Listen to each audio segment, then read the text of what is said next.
And now for our feature presentation. He'll be fine on the mountain.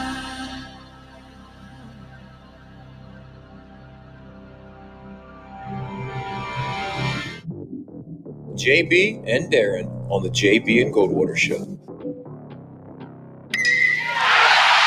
drive right field, base hit. South Carolina wins the College World Series. Watson, touchdown. Hunter Renfrow. He got him, and it's all over. Coastal Carolina rules the roost. They win the championship. And South Carolina has won the national championship. The Senegal baseball team has done it again, but this time the Bulldogs beat one of the top teams in the country. They are giant killers. Get the ball to Bennett. He does.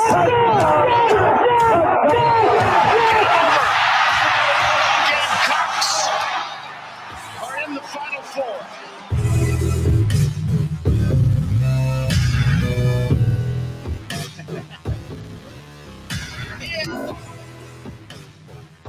All right, greetings and a good Friday afternoon. Happy Halloween and welcome aboard the JB and Goldwater Show, live, loud, and online. And I told you I didn't know how it was going to look, but I'm glad it looks okay.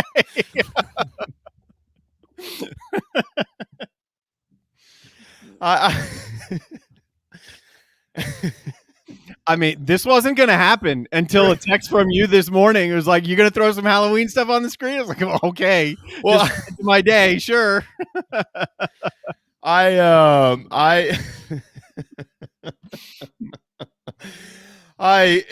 it looks great. The creepy is what's getting me, because you're the man. That was well done. I'm sorry. I'm trying to look into the camera, and I keep looking at this creepy thing. Driven by our friends and yours is Stokes Volkswagen. Find them at stokesvw.com. Very proudly presented by Motley Rice, motleyrice.com, and you can find us on the JB and Goldwater app and also at jbandgoldwatershow.com. It is our Halloween edition. Follow us on social media at JB and Goldwater, individually at Sports Media JB and at Darren Goldwater. The Share Healthcare chat lines are open, 843-321-8893. If you'd like to text us, you can do that, and you can also pop in via Twitter or YouTube or Facebook, or is it even Facebook anymore? I heard the name changed. It's still Facebook? Okay. It's still Facebook, yeah. They've rebranded under some bigger, I don't know, something. Oh, okay, but it's still Facebook. Yes. Still Facebook. Okay. So you can pop a note there, and Darren will put you into our creepy Halloween show.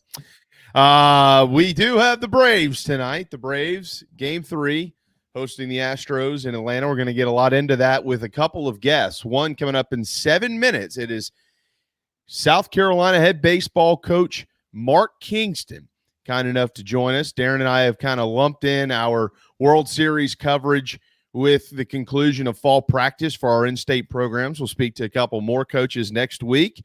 Already talked to Chad Holbrook earlier this week on Wednesday, so happy to have Coach King around. We'll have Mike Cisco as well at the top of the 1 o'clock hour. No big Gamecock preview show today, unless we're going to preview the bye week. I would predict, I think, a win for that one for South Carolina, but they're not playing. Mike Cisco is going to join us. Well, why? Well, Mike did pitch for Carolina, and he made his name in pro baseball as well with the Philadelphia Phillies and then later with the Los Angeles Angels of Anaheim. But Mike's grandfather is the great Galen Cisco, who was the pitching coach for the Toronto Blue Jays in 1992 and in 1993 when they won back-to-back world championships. One of those years, much to the chagrin of Braves fans, was against the Atlanta Braves. This is not an omen for what's going to happen for Atlanta at all, but it is a neat opportunity to hear some of the stories from the grandson of Galen. Mike grew up around this. He was around it. He was around the players. He can tell you stories about Roberto Alomar and Joe Carter, and he can tell you stories when his grandfather left and went with the Phillies about Scott Rowland and others. I'm happy to call Mike, honestly, my greatest best friend, which doesn't say a lot for me, but or him for that matter. But that's not why we got him on here. It's a great time to talk baseball and the World Series.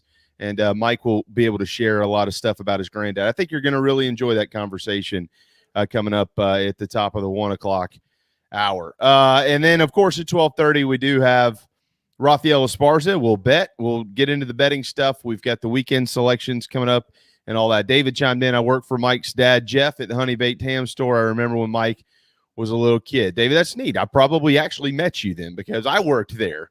When I was a kid, Mike and myself and a bunch of dudes, we used to go in there and work all the time back there in the ham store. Now Mike owns Honey Baked Ham in Somerville. But David, when you worked for Jeff, you worked at Heavenly Ham before they were bought out by Honey Baked Ham.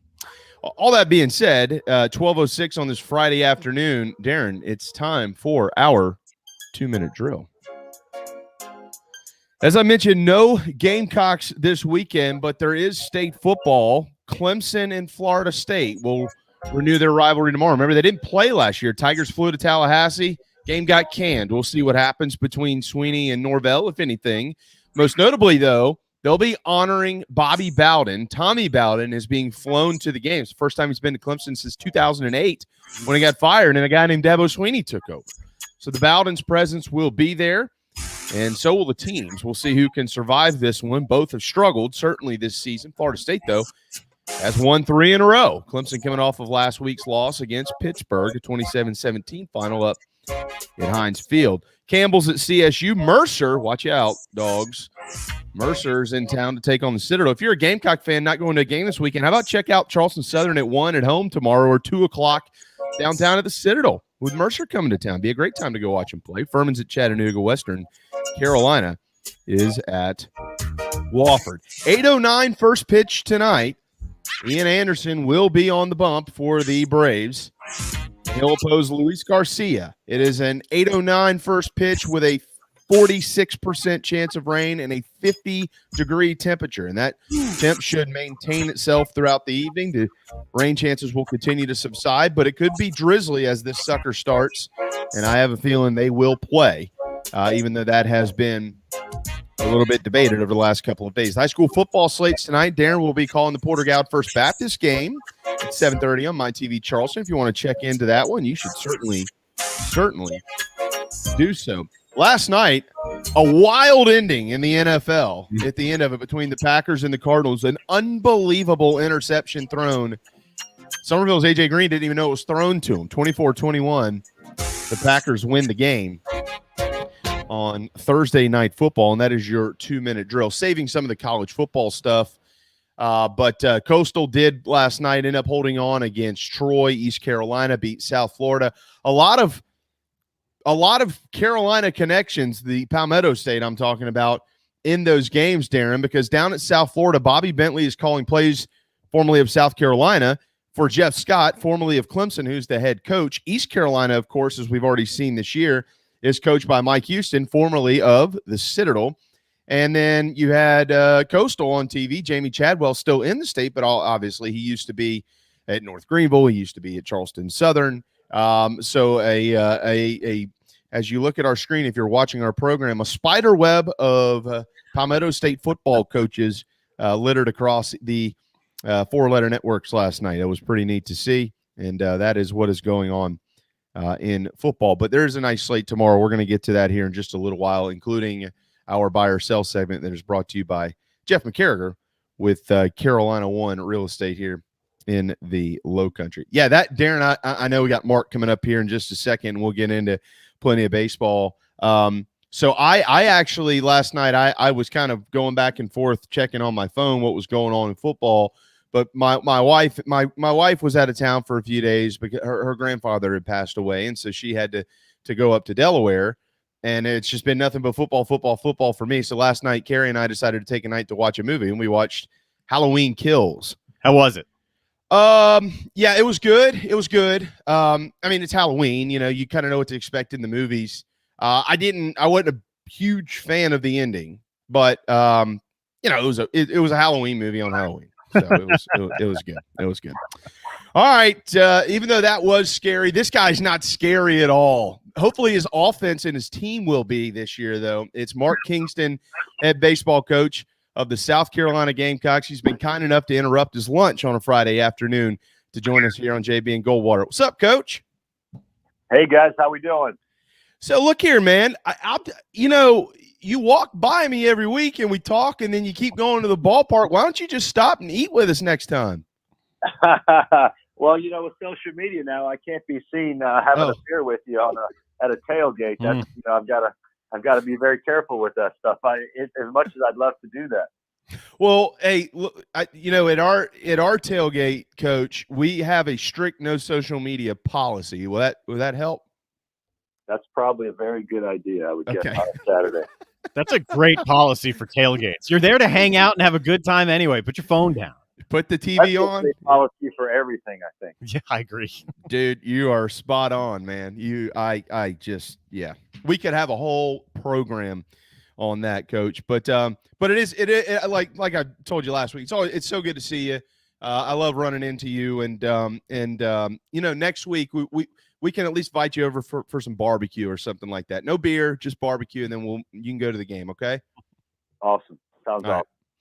Hey man, thank you for jumping on with us. We're going to get to your team in just a minute, but if you're a big league baseball fan, right, Coach, this is the best time of the year, and in our neck of the woods, long live the South's favorite team, the Atlanta Braves. They're back in the World Series for the first time since 1999, so it's clearly a very exciting time in South Carolina. As a coach like you've put a lot of guys into professional baseball. When you watch the World Series, are you a coach? Are you a fan? Like, how do you watch the game? All the above. That's a really good question. All the above. I'm a fan just because I love watching the excitement. I love the drama. I love all those things. But then I'm also a coach because I love to see how situations are handled. I love to watch how pitchers are being used. I love to watch the decisions that managers make. Do I bunt? Do I not bunt? To me, it's like continuing education. You just get to see what are the modern trends, how are people treating all these different scenarios. And so I would say I'm a fan, but I probably do watch it much more as a coach and as a decision maker, just to kind of learn the do's and the don'ts of what's going on in our game. So, yeah, no doubt my favorite time of the year in terms of baseball outside of, trying to get to Omaha every year. This is for professional baseball. It's just every night is a great chance for you and your players to continue to learn more about the game. What do you? I know your kids watch it. What do you encourage them to pay attention to, or do you encourage them to pay attention to anything when they're watching these big league games? No, yeah, absolutely. We encourage them. I mean, like we said, it's a chance every night we encourage our pitchers to watch their pitchers. How do they handle situations? What's their mound presence? What do they do when they give up the ball in the gap? How do they set up hitters? What do they do when their fastball is not working or getting hit? We encourage our hitters to watch how at bats are taken, because at bats and their approaches are different when nobody's on, and now all of a sudden there's guys on base. Watch how they attack the pitcher.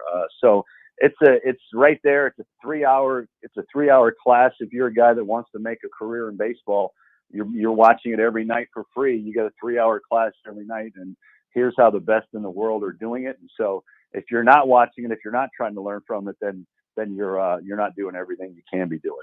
So, Coach, of all the guys that are on both of these rosters combined between the Astros and the Braves, do you know any of these guys? Just out of curiosity, anybody on staff or the players have any connections? No, not on these two. Actually, Shane McClanahan, who's with the Tampa Bay Rays, who I thought were going to get to the World Series again this year.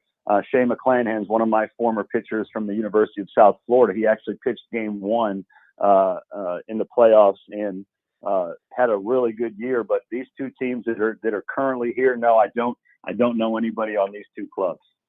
So, one of the things I like to do, Coach, is kind of is pick the brain or get your thoughts on some of the things that happen in some of these big league games. And then I'm not going to spend all day obviously talking about the Braves and the Astros. We want to talk about the Gamecocks as well, but I love to learn just like you do, Coach. And one of the things John Smoltz, who I think is just unbelievably brilliant in the booth, almost as good as he was on the mound. He pointed out the other night that a lot of the hitters in the postseason changed their approach a little bit. And what he meant by that was, as you well know, because y'all utilize it, the shifts in baseball are very prevalent.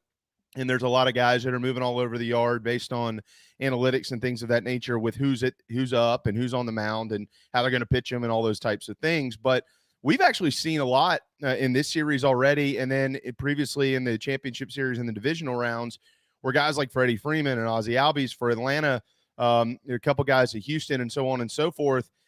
They have been going right against the shift, wide open over there on the left side or the right side of the infield. But Smoltz in that conversation also pointed out that it's very difficult to kind of change that approach when you've been doing something for 160 plus games. Kind of walk me through that as a hitter, how you have to adjust to the shift and how this time of year these guys are good enough to do it. Yeah, that's a loaded question because number one, I agree. If you've done something for 162 games, it's hard to just change course. It's like a boxer all of a sudden.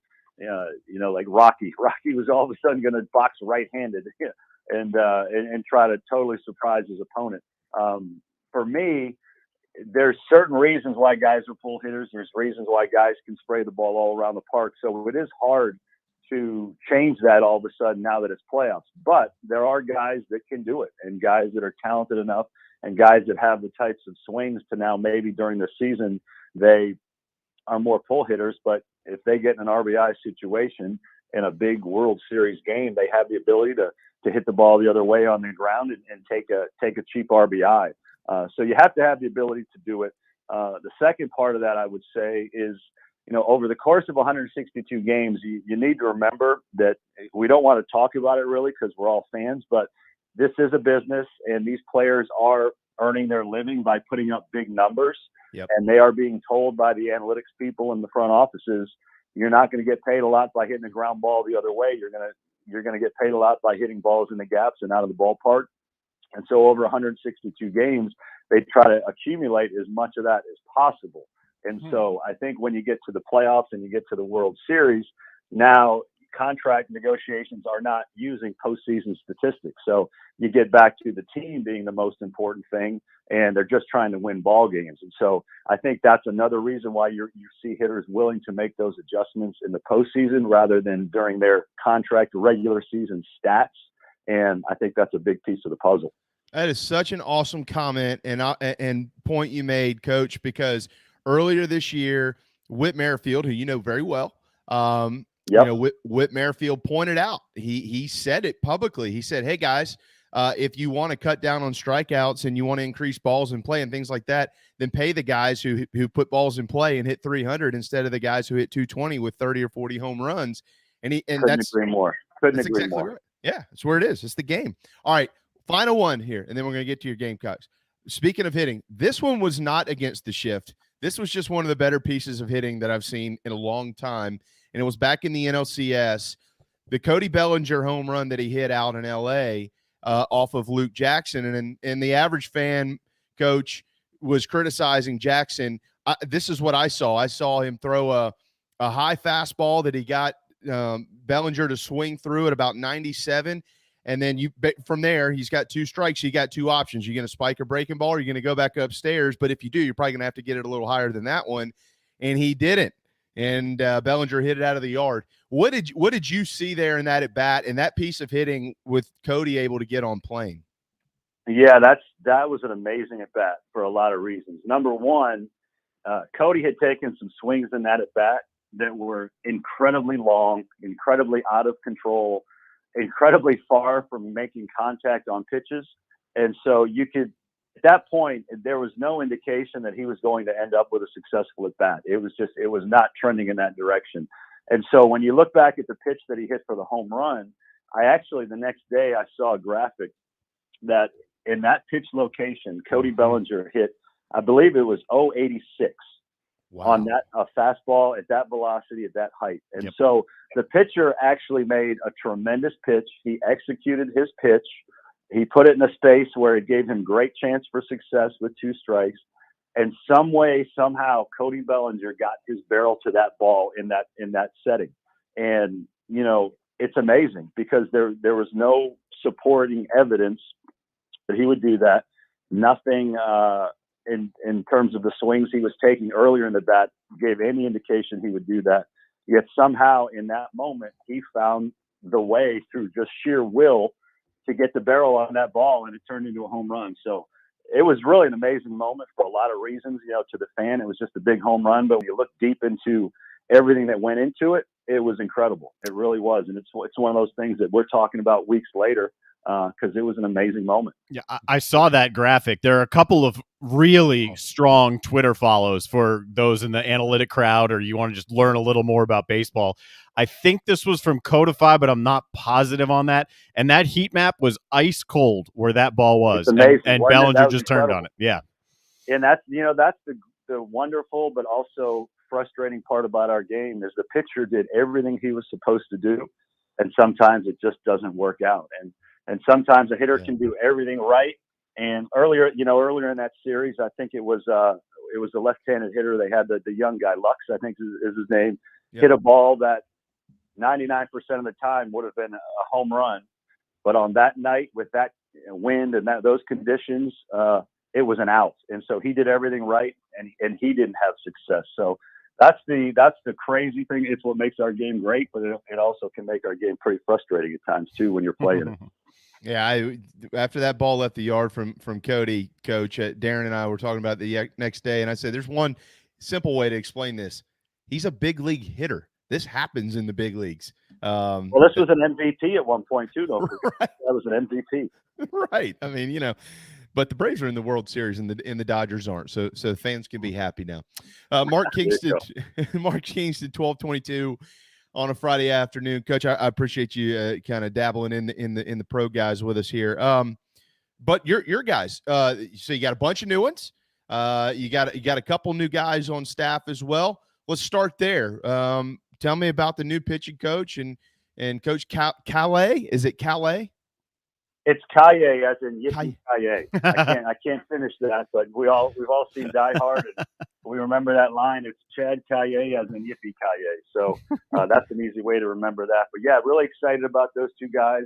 Obviously, Skylar moved on to be head coach, which I'm thrilled. And my job is to help players move on to pro ball in their careers and help my assistants become head coaches. So thrilled to help him in his progression there. And Coach Couch went out to Arizona to work with a former major league coach. It's been a very close friend. So it allowed us the opportunity to go out and get a couple of the best coaches in the country, and Kaye and Justin Parker. And they've been everything that they were advertised to be. The players have really responded well to them, and I think they really give us great momentum moving forward in our program. And then that's not to speak of everybody's favorite new hire, Scott Wingo. It's great to have Scott back, and he's brought a great energy to our program. The guys love him as well. So I think we're in a really good spot right now.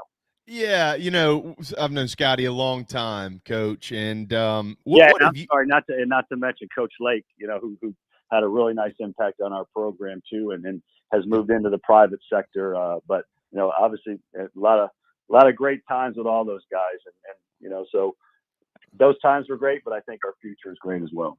I agree, and these are all great people, which I think is most notable. You hire wonderful people, which is where it starts, Coach. Scott is clearly the youngest of all of them when it comes to being a coach. He's still learning, but what has impressed you about him early on? You know, he's just got a great feel for the game. He's got a great feel for people. He knows how to communicate to our players. He does it in a way that really endears them. You know, he's like me. I'm the older guy on the staff now. He's young. He can really talk to them in a way that they, you know, half the time when he gives a message, they're laughing at the same time, which I think is always a good thing. So he's got a really good feel for the game. He's great on the field in terms of fungos and batting practice and teaching the finer points of the game. So he's just been a really nice addition to us. I'm going to leave the kind of the floor because I have been doing my best, Coach, to keep up with a bunch of the new names, but I can't do it. So I'm just going to leave the floor to you and just ask you to walk us through fall practice and mention some of the guys that stood out and how you feel about it now that you're almost wrapped up. Yeah, I feel good. I think offensively we're going to be more dynamic. We're going to have a better balance of left, right. Last year at times, pretty clear. We were a power team that was very heavily right-handed, and there were times that made us look great, and we could really overpower teams. And then there were times when we were facing the Kumar Rockers and the Lighters of the world, power righties that could neutralize us. So what I think we have this year is a better balance of left to right. I think we have some more athleticism.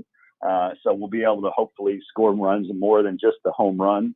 But you have to play with what you have on your roster. Last year it was a power right-handed team. This year I think it'll be more balanced. Belk and Madden on the infield, two transfer portal guys who are lifetime 300 hitters in Power 5 conferences. I think are really going to help our offense. We've got some young guys like the Messinas, the Hornings, the Ectors, the Braswells of the world.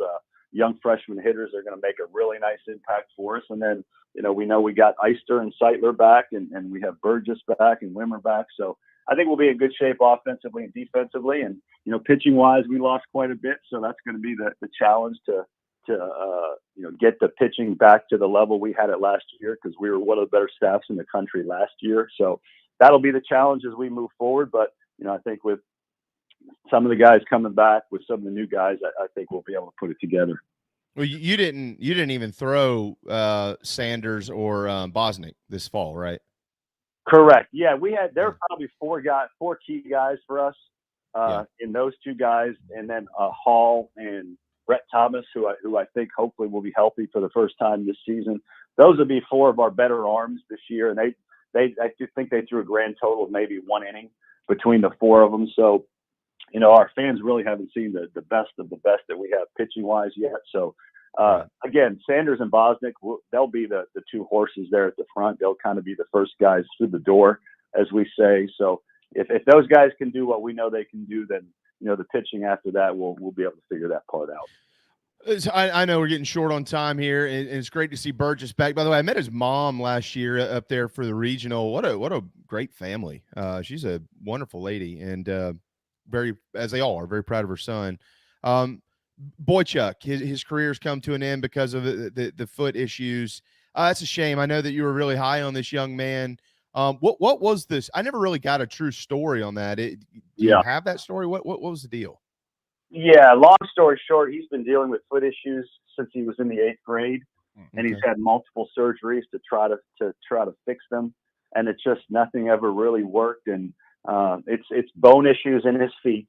And so, we all hope that the latest surgery would be enough and be strong enough for his feet and the bones in his feet to support him as an athlete, and his body weight, and just didn't. And very unfortunate, because he had a chance to be an elite player. He was turned in by every pro team to be drafted out of high school, but he decided to come to college to play. And very unfortunate, feel bad for the kid and the family. And, it's unfortunate. I think he'll stay involved in the program in some capacity as we move forward. But it's disappointed that he's not going to be able to play for us. Yeah. And Cole Messina, did I hear this correctly? You've been moving him around the infield a little bit as well. Is he still catching? Yeah, him and Lee Croy now will be the other catchers behind Burgess, and two very talented freshmen, two gamers, two very, South Carolina high school kids that love the program, that want to be a big part of bringing the Gamecocks back to Omaha. So they both had really good falls offensively. Both have a chance to be top line catchers, and so as tough as it is to not have Boychuk, I still think the catching position will be in good shape. Yeah, I'm certainly looking forward to it, Coach. It can't get here soon enough. We love football and we love everything, but there's a lot of people that, as you know, just love and adore Gamecock baseball, and it's right around the corner. I'll leave the final word to you as y'all get fall camp wrapped up. Whatever you want to say to Gamecock fans. No, again, we're doing everything we can to make this program what we want. I've said that from day one, and that will never change. And we share the same passion for baseball. We share the same passion for Gamecock baseball. So just keep staying with us as we continue to, build this thing to where we all want it. Well, look, man, it's always such a pleasure to see you up there in Columbia. I really appreciate you stepping in today and spending some time with us, Coach. Anything you ever need, just shoot me a note and we'll get it done for you. But we really appreciate it. Enjoy. Are you dressing up for Halloween? What are you doing? No, that's a good question. Probably not. I'll be giving out candy at my house, and actually, my wife came up with a really good idea a couple of years ago. For Halloween, we don't give out Hershey's or Reese's. We give out Big League Chew, packets of Big League Chew. You guys know the gum that we all had when we were kids. So my wife buys a big case of Big League Chew. Love it. So that when they come to the baseball coach's house, they know they're going to get some Big League Chew. So kids always seem to really like that. That is, I've never even thought about it. What's the best? Grape is, I think, my favorite Big League Chew. What's your favorite? I would agree. I think grape's the way to go. Yeah, I'm with you, Coach. Hey, have a happy Halloween. I guess I'll see you in the next couple weeks, I'm sure, somewhere between where we all park and Williams-Brice Stadium. We'll catch up then. But again, I really appreciate the time. Sounds good, guys. Appreciate you having me on. Yes, sir. There you go. Mark Kingston, head baseball coach at the University of South Carolina. And as we did with Coach Holbrook the other day, Darren, it's always neat to get their perspective through their eyes about what the big leaguers are doing, right? Because, and as he pointed out, he learns by watching the game. They all do. Coach Holbrook said the same thing. And, we'll talk to Monty here at some point in time, and Monty will tell you the same thing. He's a big fan of the big leagues. Tony Skoll is a huge fan of the big leagues. And they watch these guys and learn. But the key is, right, is to how can you share that information with young hitters like they have at the college level, or infielders or pitchers or whatever it is, without it going right over their heads. The continuing education line. I loved it. I mean, because that's true. It's true in every profession, but it's good. It's good just to kind of get in the head of a head baseball coach in a major program, right? I mean, not just Power 5, but a major program, and what he's watching, and the line between, hey, I'm a fan. I'm a fan of the World Series. I'm a fan of big league ball, but I also want to keep learning. I want to see, in his words, what are the latest trends? What are guys doing? That's how you get better. That's the only way you can get better in any profession. It's the same as what we would do with broadcasters. If you're listening to them, every now and then you hear something you like. Sometimes you hear and see things you don't like, and you jot that down in the back of your mind. You're like, okay, continuing education. Yeah. It's exactly. Steven, will Wingo be at first or third? I'm not sure, but I think he'll coach first. I think Coach Kaye will be at third, but I can confirm that. I've known Scott for 13 years. I'd probably rather him coach first, because I don't need him staring off into the sunset at some bird flying overhead when he should be waving a guy around third. No, just kidding. I'm exaggerating a little bit on Scotty, but not really. Scott is a tremendous, tremendous human being. He did say something, though, that is, a little off topic that should be discussed more. And that was what he, in talking about how hitters change their approach in the postseason. And Mark said the truth that a lot of people don't want to hear. But it's the truth. And as I pointed out, Whit Merrifield's comments from earlier in the season to back up what Coach Kingston was saying, because this is a guy, and Whit Merrifield is an all-star. He's a Gold Glove candidate. He's the face of the franchise in Kansas City, and he doesn't hit 30 and 40 home runs a year. He's a 290, 300 guy. He's going to swipe 40 bags. He's going to hit 40 doubles. He's set a bunch of records up there. He's breaking George Brett type records, guys, in Kansas City. And Whit Merrifield is one of the best players in the game. And he said earlier in the year, hey, you want to cut? I mean, everybody bitches and moans and argues about strikeouts, excuse my French, but they do. Well, what do we need to speed up the pitchers? We need to put in a pitch clock. We need to do this. We need to do that. That's not it. All of these guys are good enough. Yes, everybody's throwing harder. There are naturally going to be more strikeouts in the game. But the number that they are at, that's not it. None of that is it. It's all smoke screen. It's all BS. Coach Kingston hit the nail on the head. Pay guys to put the ball in play and to hit 260, 270, because that would be pretty darn good in the big leagues, as opposed to hitting 220 and 230 with 30 and 40 home runs. If you pay guys to make contact, more guys are going to make contact. But you're paying them, guys who are hitting 30 and 40 home runs are getting paid. So they're going to go out there and try to hit 30 or 40 home runs. I'll bet you right now, Ozzie Albies hit 259 in the regular season this year, Darren, with I think 33 home runs, okay? And he's a little guy. He's a 5'8" guy. But you watch Ozzie Albies hit, you know dang well, and everybody knows dang well, that Ozzie Albies is a purebred natural 300 hitter in the big leagues.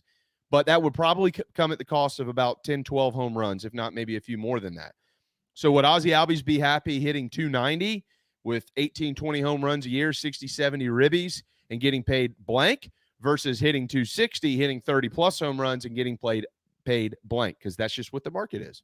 There's a reason why Brian Snitker and Dusty Baker are getting a whole lot of credit this year, because the ability to manage and manipulate your roster between guys who are clearly looking out for their financial future and the best interest of your team, and do that through 162 games, do that when your roster changes, when you get additions at the trade deadline, how you put those pieces together and get everybody on the same page.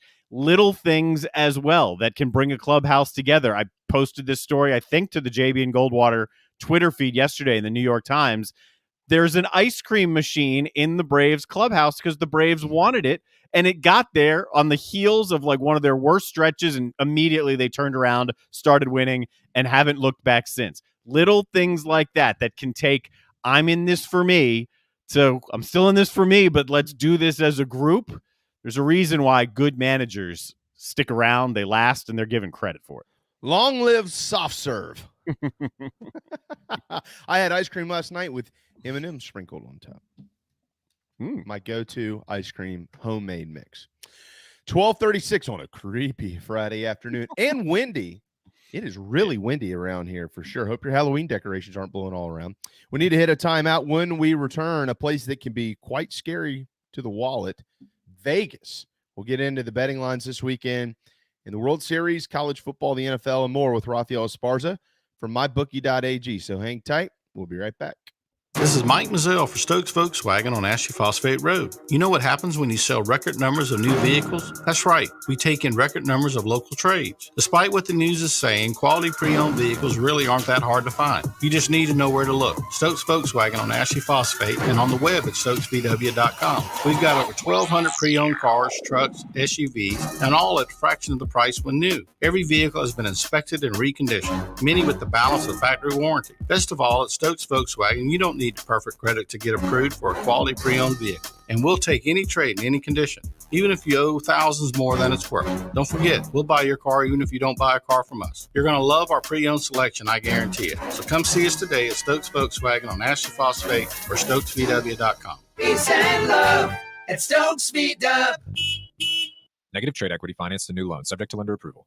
People don't like to get stuck in traffic, stuck in the mud, stuck at work. And two others you probably don't think much about: stuck with a big medical bill or stuck with a healthcare program that doesn't fit who you are. Experience true medical freedom with Share Healthcare. More affordable, more options, user-friendly, and biblically sound. You can join right now. Explore a new way to show you care with Share Healthcare. Join us today at sharehealthcare.com. sharehealthcare.com. Wando Power Equipment, the trusted home of Hustler zero-turn residential and commercial mowers. There is nobody more trusted in South Carolina than our friends from Wando Power Equipment. They've been providing elite commercial and residential service for over 30 years. Landscape Services have turned to their selection of Hustler zero-turn mowers like the Raptor. Bigger, stronger, faster, and the most durable Raptor Hustler has ever designed. Located on Daniel Island and online at wandopower.com. Wando Power Equipment, owned by the Price family, the home of Hustler zero-turn mowers, rentals, service, and specializing in family and friendship. You hear me talk about Dog and Duck all the time, and there's no other place I'm going to watch my college and NFL than the Dog and Duck. They have 3 locations: Bell Hall, Park West, and Clements Ferry Road. They have specials all football season long, like $12 pitchers of their own D2 brew, $5 pints of Sierra Nevada, weekly pick'em sheets with prizes, and the best wings in town, bar none. For all your football, college, and NFL, the Dog and Duck, Clements Ferry Road, Bell Hall, and Park West. Motley Rice LLC is a law firm with international reach, but it hasn't lost its Carolina roots. The Motley Rice team fights every day for people harmed by products including asbestos and talc exposure. medical drugs and devices, and also catastrophic injuries and auto recalls, including dangerous Takata airbags. Motley Rice is headquartered in Mount Pleasant at 28 Bridgeside Boulevard. Visit motleyrice.com. Thank you, Motley Rice, for supporting the JB and Goldwater Show and the Big Gamecock Preview Show. What's up, everybody? This is South Carolina singer-songwriter Patrick Davis, and I might live in Nashville, Tennessee, but guess what? I can always listen to the JB and Goldwater Show because they are always live, loud, and online.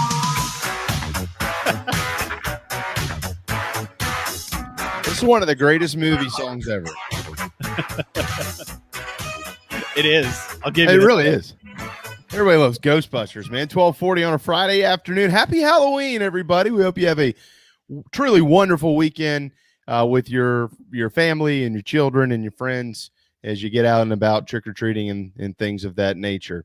We'll get Raphael Esparza in just a moment. I think we actually told him 12:40 just in case Coach Kingston went a little long today.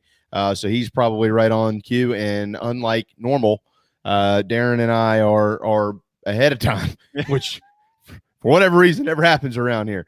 Certainly, but again, appreciate Mark Kingston joining us at the top of the program today, and hope you all learned a little something. And I hope you're all excited about Gamecock baseball as they have a bunch of pretty impressive guys that are new to the program, and that includes the coaching staff. All right, coming up at the top of the 1 o'clock hour, former South Carolina right-hander Mike Cisco will join us. Why? Well, because his grandfather was the pitching coach for the Toronto Blue Jays when they won the World Series in 1992 and 1993. He spent plenty of time in those clubhouses, and he'll tell some pretty interesting stories. Also a former teammate of mine, and he happens to just be like a brother, like Raphael. Raphael Esparza, mybookie.ag, joining us now to tell us how to win some cash this weekend. What's up, man? Not much. Happy Halloween to you guys. Do you remember the 92-93 World Series? No, I can't remember what I did last weekend. It probably had something to do with betting lines or boxing. What was 92-93 World Series? The Blue Jays beat the Braves in 92, and then they beat the Phillies in 93. Yes. All right. I just want to remind you, it's not going to happen this year. Braves are going to win it all this year. That's what you're going to tell us now. MyBookie.ag. If you've never won money, now is the chance to win money ahead of the holidays. And you can go reinvest that cash back into stocking stuffers and things like that. So the betting lines are up for tonight. This is the first time in 3 games the Braves have been the favorite against the Astros here. The spread is -1.5 in favor of Atlanta and Ian Anderson. The money line is -120 for the Braves, +100 for Houston, and the over-under is pretty normal here at 8.5. You see Game 3 tonight. I think a lot of people out there like Ian Anderson at home in a righty-righty matchup versus their lineup.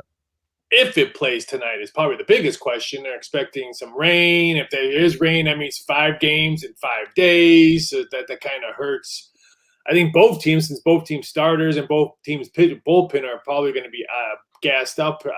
I like the over still, even though there's weather. And I guess you never listen to me when I talk. I guess you have bigger guests. But I've said I like the Braves to win the World Series. I think 2 weeks ago, me and Pedro Martinez were like this when we both said that the Braves were going to win the World Series. So I guess you're worried about what your next guest is going to do or what kind of drink you're going to have tonight or how many hours I have to spend taking my kids out for trick-or-treating or stuff like that. But I guess you don't listen. No, you're way off base. Darren, what did I say before the World Series started? Oh, the whole 4 times they're going to win the World Series. It's been 4 years. Yeah. Last time the Braves won 4 straight divisions, they won the World Series. That was in 1995. Well, I didn't say what you said. You just said that you didn't think I was going to say the Braves were going to win the World Series. Oh. The past 2 weeks. Okay. I thought you were implicating me. Like I said you were wrong. You. I'm just saying that just like my wife, you never listened to me, that I also said the same thing about the Braves winning the World Series. But I don't think I've only been saying, I think maybe 2 weeks. I jumped on board when Pedro Martinez said they're going to win it. I'll say this. I listen to you because Raphael's with my bookie and with Doc Sports, and I get an email, I don't know, every now and then. And Raphael's been on fire, and one of your better bets for the weekend was the under in tonight's Nevada UNLV game. So I've listened to you, and now I hope you're right. The under last night in the Green Bay Packer game as well, so I was sweating bullets. So did I. The goal line and all that, so yeah, it was it was a little nerve-wracking, but hey, if you're not sweating, you're not betting. Yeah. Well, just out of curiosity, before we get into football, what do you have this series going to? How many games? I mean, today's going to be a big issue. If it's rained out and you have to play all these other games, I would not be shocked if it goes to Game 7. I had Braves in 6, so that was my original gut. But again, if it's probably going to rain all day today, or 50% chance of rain before they throw the first pitch out. If that thing happens and they have to call this game, then I think it's all wide open, and would not be shocked if it's a 7-game series. Yeah, I actually think it will go 7 games. I hope it doesn't. I hope it goes 5. I think they're going to play tonight. It's a 46% chance of rain, but it's a light rain that'll be moving through Atlanta. And guys, this is the big leagues. They can get the field ready to go. They'll play. Come on, grow up here. Let's go. I hope so, because I get to watch the World Series, and then when you guys tuck your kids to bed and think about I'll be up. How bad lives are with kids, I'll be watching UNLV Nevada late tonight. So I will too. You know what? I was looking forward to talking to you today because I mentioned to Darren yesterday that thanks to the West Coast, or tomorrow night is a great slate of 9, 10 o'clock type games here on the East Coast. There's a wonderful slate of stuff to watch. All right, so let's get into some of the football stuff. Darren and I will make our picks later on in the show today because there is no Gamecock preview show with South Carolina, thankfully, not being able to lose this weekend that we know of. Hey, if you're not playing, you're not losing. Yeah, exactly. That's what they say. Hopefully you're not losing somewhere else. Yeah, that's what you never know. But we'll start at noon tomorrow, the big noon kickoff, 8-6. Michigan is at Michigan State on Fox, and the Wolverines are 4-point favorites. The over-under is at 50.5. And, I don't know if this is Jim Harbaugh's best team or not, Raphael. So far, so good, but this will be the stiffest test tomorrow. I think this is a great matchup for the state of Michigan. I think this is a great matchup for the state of college football itself. I like Mel Tucker, and a lot of people don't like Michigan, but it is neat to see one of the traditional powers like the Wolverines up there doing what they're doing.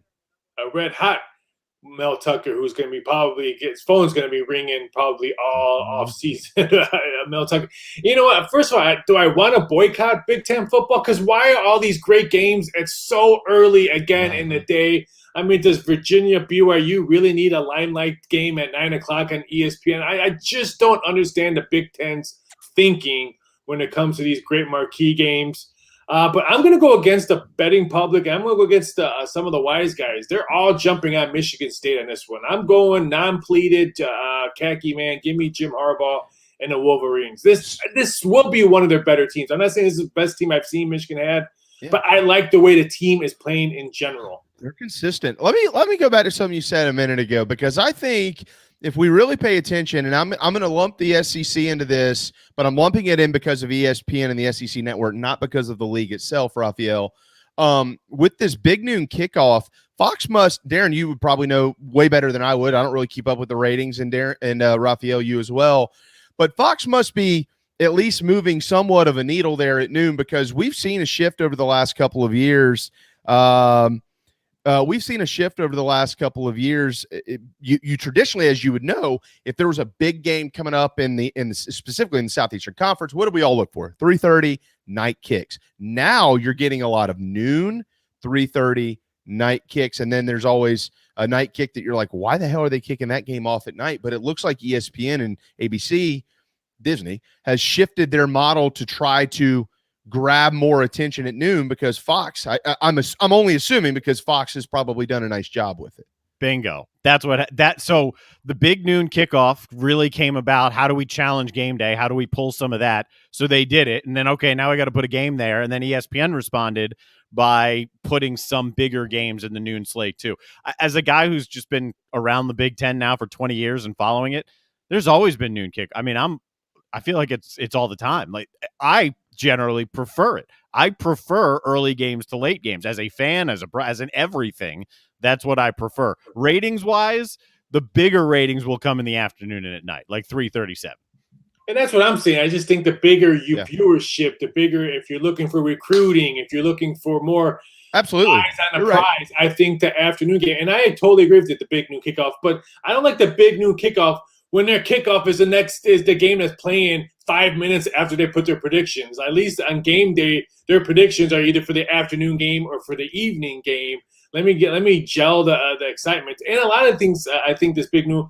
I think a lot of these teams realize, okay, UFC went over to ESPN. So do we really want to battle some of that viewership that we could lose on some of these other markets that are coming out for the evening stuff? I just think these big marquee games, Michigan State, it's an afternoon game. I'm plain and simple. This could be who can maybe be in the Final Four. I mean, if Ohio State, I know Ohio State, Michigan's going to be a big new kickoff. Really, let's say Michigan wins against Michigan State, and Ohio State gets it. You're going to tell me that big marquee game of maybe Jim Harbaugh finally gets the monkey off his back. I have to watch that at noon. I'm still drinking coffee at that time watching that game. No, that should be an afternoon game or an evening game. You're talking about Michigan, Ohio State? Yeah, if Michigan wins, let's say beats Michigan State, I'm assuming that's probably going to be because they normally play the noon kickoff. They always kick at noon, don't they? Michigan and Ohio State?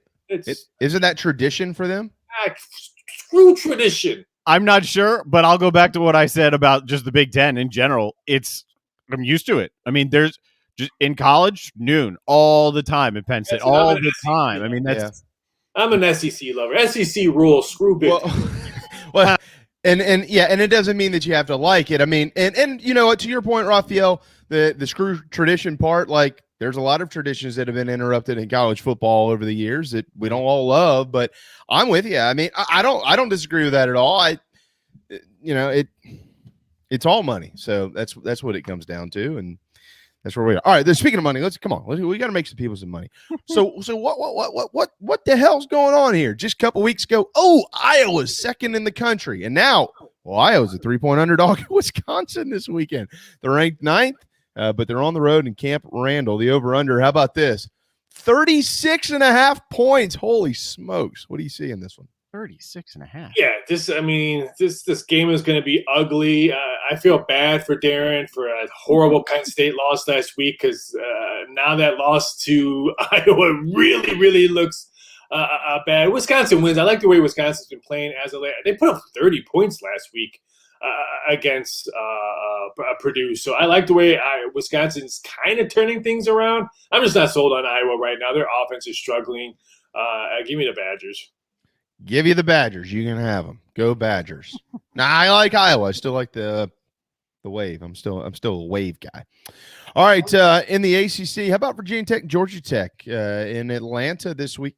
Oh, something else is going on in Atlanta. Oh, the World Series. But Georgia Tech's also playing. Virginia Tech's going to be there. Yellow Jackets are 4-point favorites. I'm kind of curious. Does Virginia Tech start looking for maybe a new head coach on this game? Do they get the third pieces of the UFC LSU coaches? They're also looking. I'm not sold on Virginia Tech. You know me. I've been Metallica fan all year long, and it just disappointed me, and they're going to disappoint me again. I think Georgia Tech wins. Yeah, it's hard to be on that Virginia Tech train right now, man. They are they don't know who they are. They just don't know who they are, and people are frustrated with Justin Fuente. They know he's been there a while, and it ain't working. I think they're playing Chicago music instead of Metallica. That's how bad it's been over there. Well, they do protect their furniture, from what I understand, at least in Blacksburg. They don't in Morgantown. Is there an upset on the horizon with Iowa State coming to town as 7.5-point favorites against the Mountaineers? I don't think so. Here's another team I'm just on. Iowa State's. They play really good one week and then just have a stinker the next week. I think a stinker is involved in this one. I don't think they cover this game. Speaking of that, my wife must be home. It smells like somebody's cooking something. Oh, speaking of, we got into a barbecue conversation the other day, and I'm not going to get us too far off track. David sent us this. He cooked that. That looks pretty good. That looks damn good. Is that butt or? I believe it's a butt. Okay. Yeah. All right. I'll send you a picture of mine that I'm smoking overnight Saturday night for our Sunday Halloween tailgate for all the neighborhood kids. Nice. Thanks for inviting me. David, I love you, but I'm going to really put you to shame, man. What is it? BYOB party? Bring your own baby? Is that why I didn't get invited? Bring your no, just Raphael. You don't terrible party. You I don't don't have want to go to a party with bring your own babies. Yeah. Maybe that's why I didn't get invited, because I didn't have one. You can go. You're always welcome. Bring your own money. All right, Georgia, Florida, the world's largest outdoor cocktail party. Yeah, I said it. 14.5 in favor of Georgia, 51. Can Florida cover? I was on Jacksonville radio the other day, and I continue to say the wrong party term just to get the radio vibes all vibed up. I would love to put a monkey wrench in this whole college thing and say Florida upsets Georgia, because that'd be hilarious. I think the college football rankings would just blow up, but it's not going to happen. Georgia wins. Now, I don't think they cover. I think Florida keeps it close. I have Georgia winning by 10. Yeah. David, that's what I was thinking. It was brisket, but when I looked at the top, I was like, wait a second there. So brisket, did it fall apart? Did you eat it, Darren? I did not, although he invited me to come over and get some. I didn't have time to go over and get some. Why are we talking barbecue? I haven't had good barbecue in years. You guys are showing butts and briskets on the air. I'm starving, and I have to eat like top ramen for lunch. Thanks, guys. I was looking at his bark up there, and I thought, well, maybe he didn't shred it yet or something like that. I didn't know, but it's brisket. All right, there you go. How about Kentucky and Mississippi State? People aren't paying attention to this game, and of all the SEC games that are out there this weekend, this one might actually end up being the best game, Raphael. Right now, State is a 1-point favorite at home against the Wildcats. I know Kentucky hasn't won there in who knows how long, but if you're trying to, I'm going to get +1 because I think this number continues to move. I think Bulldog money continues to come in. I like Kentucky in this one, but now I get taste for candy because I can remember the Pirates rant the other day after his game was just talking about his favorite candy to eat. So that was a great interview, but I think Kentucky wins +1. Give me the +1. Auburn and Ole Miss. Whoa, Lane Kiffin headed to the Plains. The War Eagle boys are 3-point favorites. At 2, when I bet this game, I really liked Auburn. Now it's 3. I'm a little skaty, but I just think the injuries are finally going to catch up to Ole Miss. They're banged up on both sides. About the quarterback, the Heisman front runner is still all banged up. I like Auburn, but keep an eye. If this number continues to climb, it's 3 right now. If it goes to 3.5, 4, I'll probably jump off because I say I have -2 on Auburn. I just don't want to be that heavy-sided with the public. How about the over-under? About that game is how many people are heavily on Auburn here. Oh, big time. And like I said, I thought I had a great number, and now it's 3, and it's going to probably continue to climb up because it's, a 7 o'clock game. So I think Joe Public's going to continue to bet this. If it continues to climb, I might have to jump off and take the other side. The Eagle flies at night on the Plains, that's for sure. How about the over-under, 66? I've been totally wrong on Ole Miss totals. When I thought it should be flying over, it doesn't. So I'm just going to sit back and root for my Auburn -2 unless I have to jump off it. Yeah, I'm with you. I've been way off. Penn State and Ohio State, unbelievable. The Nittany Lions, 19-point dogs at the Horseshoe this weekend, and the over/under in this one is 61. Ohio State seemingly, Raphael, getting it together at the right time. Yeah, and I think they blow up Penn State. I mean, we get the Franklin rumors go flying all over the place. Do you have any bets up on that? I did have USC bets up, but I'm going to wait until, the dust clears on all these head coaching jobs. But the USC is very, very interesting. I think they get their head coach first before LSU gets their head coach. Okay. Not a popular opinion. Yeah, they might. On Twitter, LSU's going to have a hard time filling that because of all the legal stuff that's behind closed doors. Oh, okay. There's that's an angle. That's an angle. That's certainly an angle there. How about North Carolina and Notre Dame? Is there something I'm missing here? I mean, we don't really know who North Carolina is. You can't figure them out. They're only 4-point dogs at Notre Dame. Yeah, this one opened up at 4.5. It got bet down. I'm going to wait to see what this line settles. Again, this is a 7:30 game. I don't have it in front of me. So the public would be betting this when they're losing all morning long because the Big Ten bad time slots. So I'm going to wait to see what this dust settles. I want to take Notre Dame, but I don't want to have that half a point on that 3.5. To Raphael's pleasure here, kind of advocating for you, my friend. And it's true. The late games this week are pretty good. So if you want to sit up late and sit by the fire and it's chilly where you are, UCLA, Utah, Virginia, BYU, Washington, Stanford, and Fresno State and San Diego State, which there was a point in time where 44.5 would have been for one team, but that's the over-under overall in that game. All of them, by the way, pretty close spreads. What sticks out? It has to be Fresno State, San Diego State.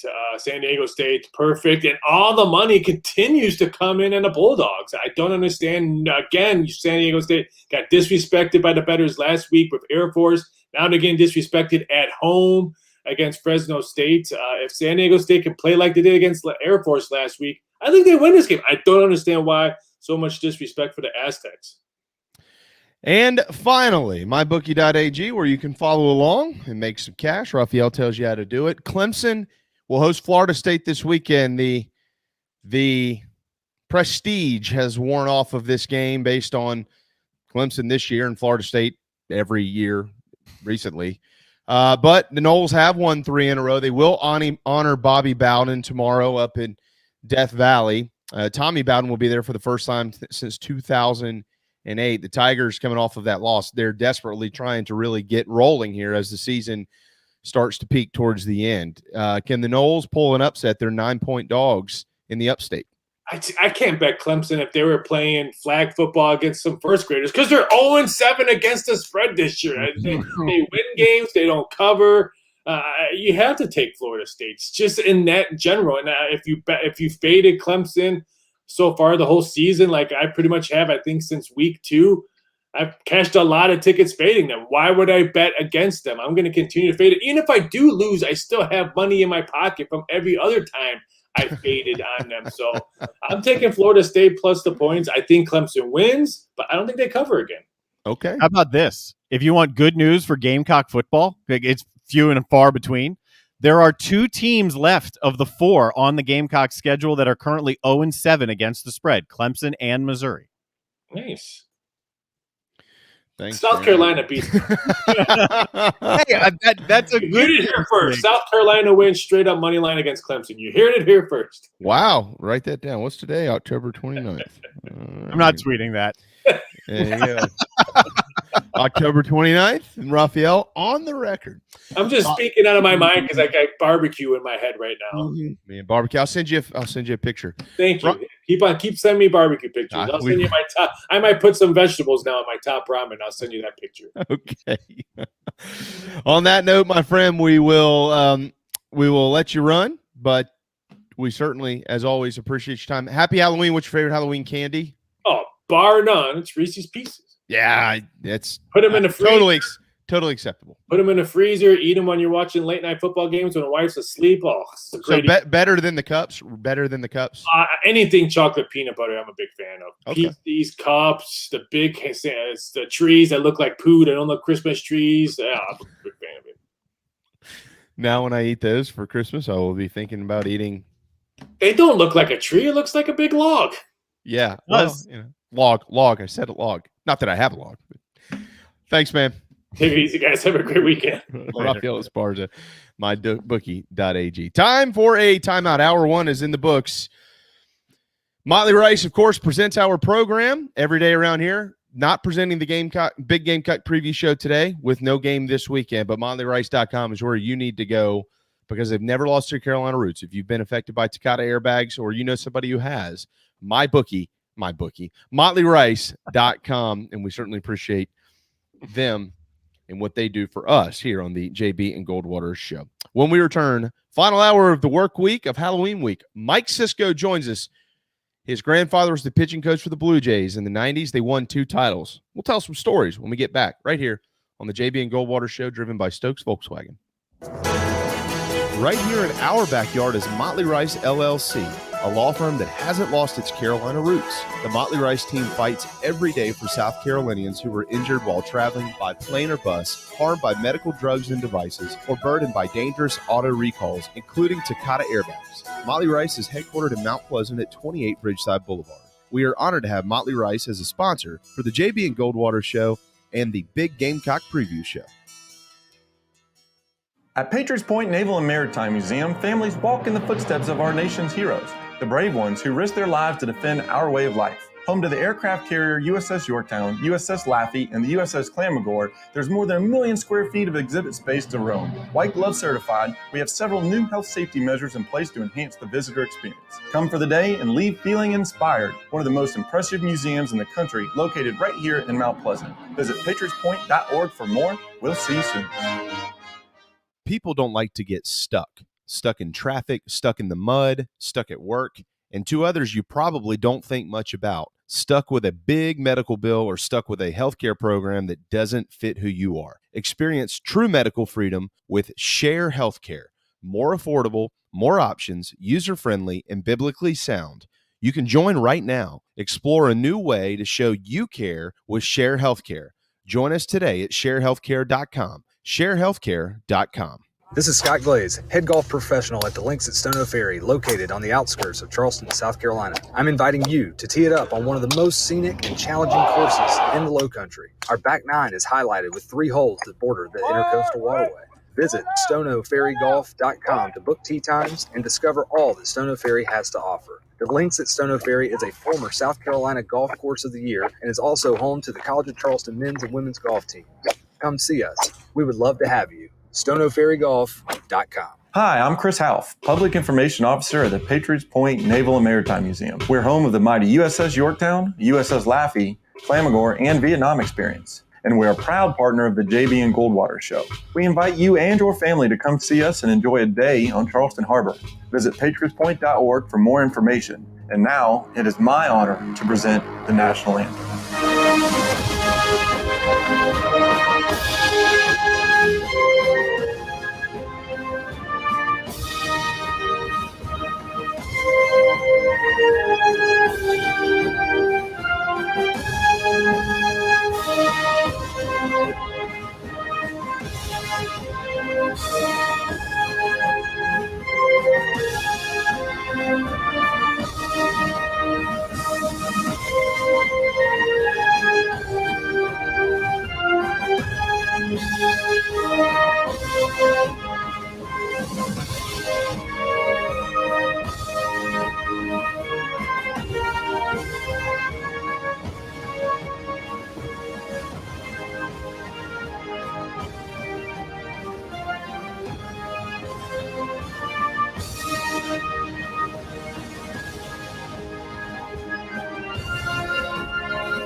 Show.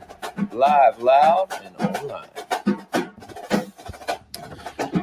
Final hour of Halloween week here on the JB and Goldwater Show, very proudly presented by Motley Rice. Causes not just cases, motleyrice.com, and is also Power Hour, brought to you by our friends over at Wando Power Equipment, owned by the Price family, Polk and Harrison. One of them looks like the Hulk, but it's not Polk, it's Harrison. Polk's the cooler guy. Harrison's the annoying one, but it's okay. No, I'm just kidding. They're great guys. They're wonderful brothers. They have a great family, and they'll literally rent you anything that you could possibly dream of that you need in the outdoors. Wando Power Equipment, wandopower.com. Thanks to Gamecock head baseball coach Mark Kingston and Raphael Esparza from mybookie.ag for joining us in hour number 1. Speaking of baseball, this guy used to be okay on the mound. Former right-hander for the Mount Pleasant Diamond Warriors. Just kidding. Yeah, he was actually. Former righty out of Wando High School who played for the Gamecocks and then ultimately in pro baseball with the Philadelphia Phillies and the Angels, Mike Cisco. What's up, man? What's going on? You're in the Diamond Warriors Hall of Fame. Oh, yeah. That's news to me. I didn't know that. Yeah, no, Big deal, man. You should get on that. Yeah. I was never sent the certificate or anything. So. No, they didn't. They're extinct now. So Mike, first and foremost, let's get some business out of the way. Mike now owns Honey Baked Ham. He has for a few years up in Somerville. So if you're ever in the area, whether it's south or north of Somerville, South Carolina, and you need not just ham but literally anything, you can stop in. They have wonderful lunch every day. The Tavern Club is sensational. But also it's that time of the year. We got Thanksgiving coming up here right around the corner. So if you need to order a turkey, if you need to order a ham, if you need to order some sides, even if you need rolls, all that type stuff, Mike will tell you now's the time to put in the order. So call them at 832-0999. Right, Mike? Did I miss anything? No, I think you got it all. Yeah, we're going full steam ahead with the holidays. I can't believe they're already here again. It happens every year, but looking forward to it. We've already started taking some ham reservations, got people calling in, and it's exciting time of year for the store. I would caution all of you as well. Don't order from the Mount Pleasant store. The owner is a total jerk. He will drop your ham on the floor and he'll rub it in dirt before he gives it to you. So always buy from the Somerville store. The guy in Mount Pleasant, he ain't worth much. I'm just kidding. That's Mike's dad. If you're at Mount Pleasant, you can order from there too.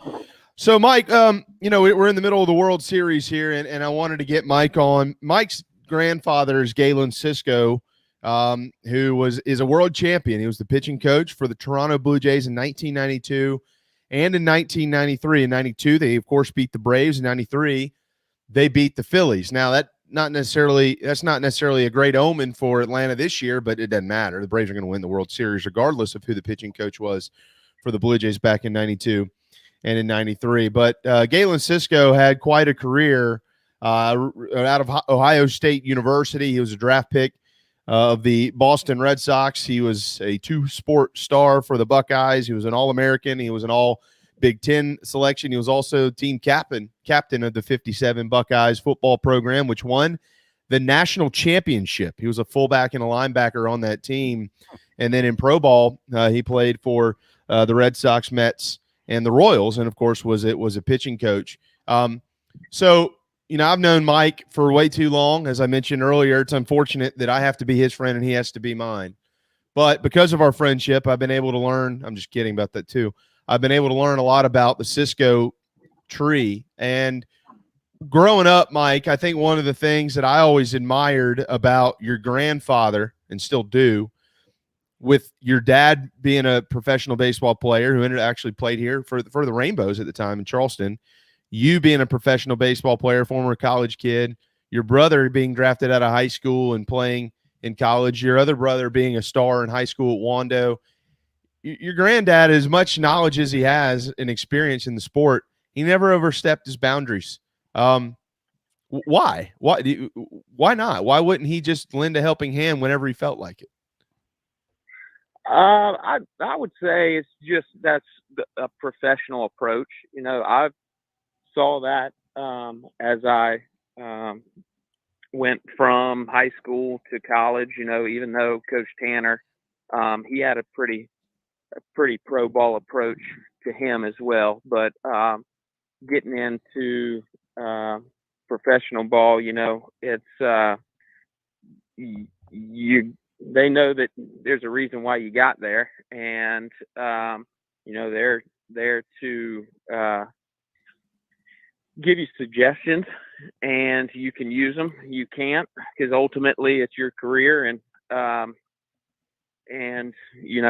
what's best for you. Not one thing works best for everybody, but it was a little different with Grandpa.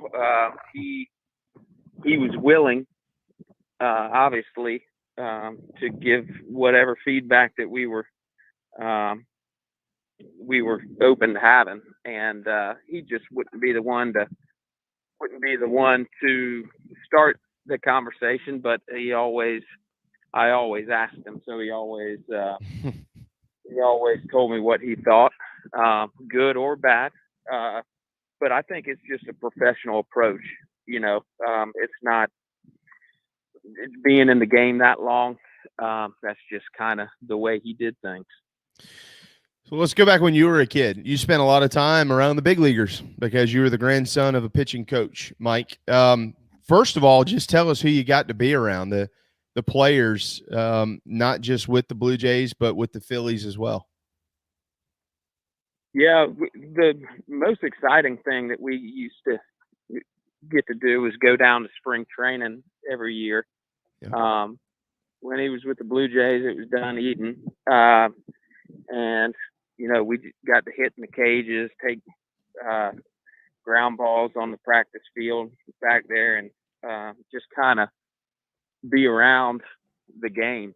And we were a little young then. I was probably, with those World Series, I was 5 and 6 years old, somewhere around there. But when he came over to the Phillies, we were a little bit older. Got to meet Scott Rowland and Mike Lieberthal and Rico Bronya, and Sheeling actually was on the team that he was the coach of.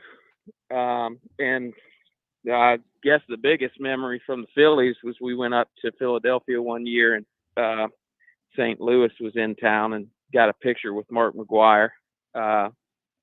And he wasn't the kind that with that pro ball approach, it was kind of with everything he did, not just baseball, but that he knew that picture was pretty special and got it signed, but that wasn't something that he, I wouldn't say he was comfortable doing, not just because Mark McGwire, but just asking other players for, like I said, a pro ball approach. But we got that picture signed, and I mean, that's pretty priceless.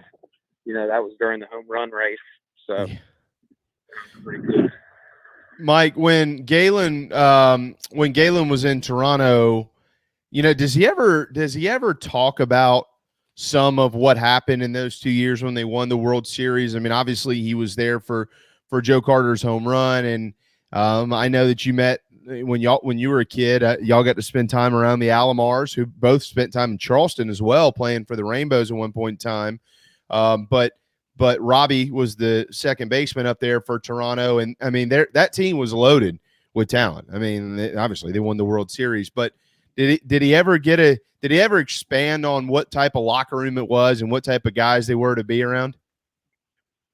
I mean, not really. Like I said, it was we were young during the Blue Jays era, but when we would go to his house in Ohio, he'd have all kinds of bats and memorabilia and stuff, World Series rings and stuff like that we would see, and that was pretty cool. When he was with the Phillies, we were a little bit older, so we didn't really talk about much of the Blue Jays locker room, but we got to be around it. And I mean, even being that young, just seeing what the big leagues are all about.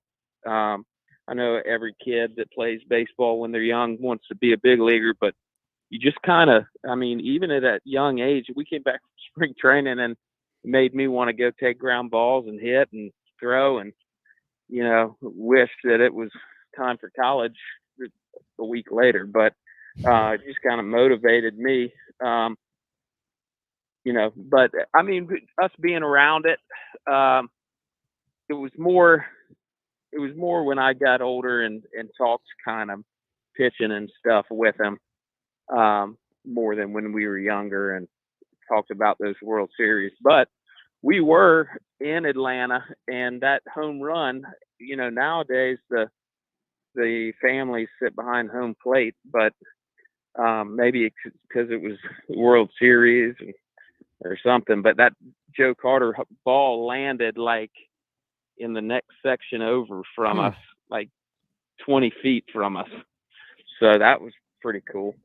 Or maybe, and it was because it was in Atlanta, and they just put the Blue Jays people out in left field.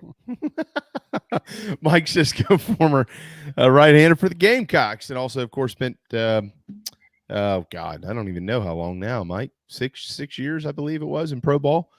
Time is. I got drafted in 2008, and then my last year was 13. Was it 13? 13 with the Angels. Jeez, boy, time is flying. So, hey, have you ever put on Galen's World Series rings? Have you ever tried them on? I've held them. Yeah, I've put them on before. Not for very long though. Does he let you?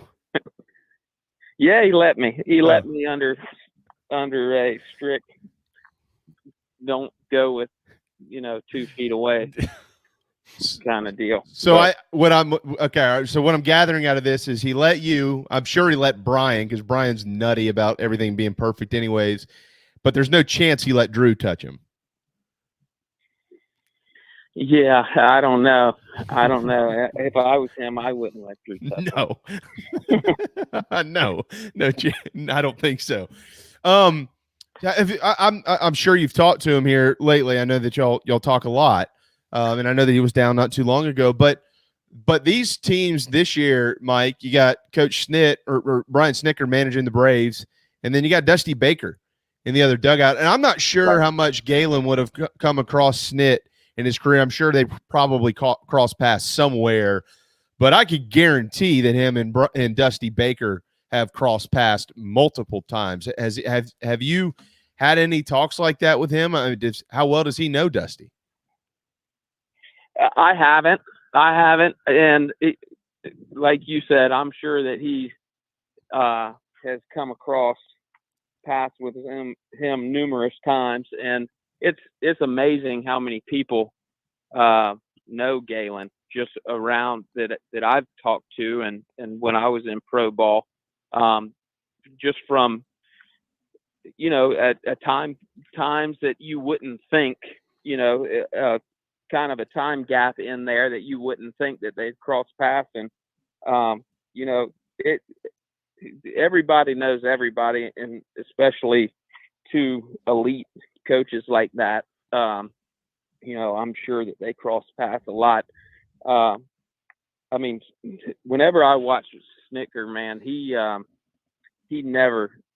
always keeps amazing me. I mean, he is a manager that I would love to play for. Yeah. And I would think that, I could see Galen being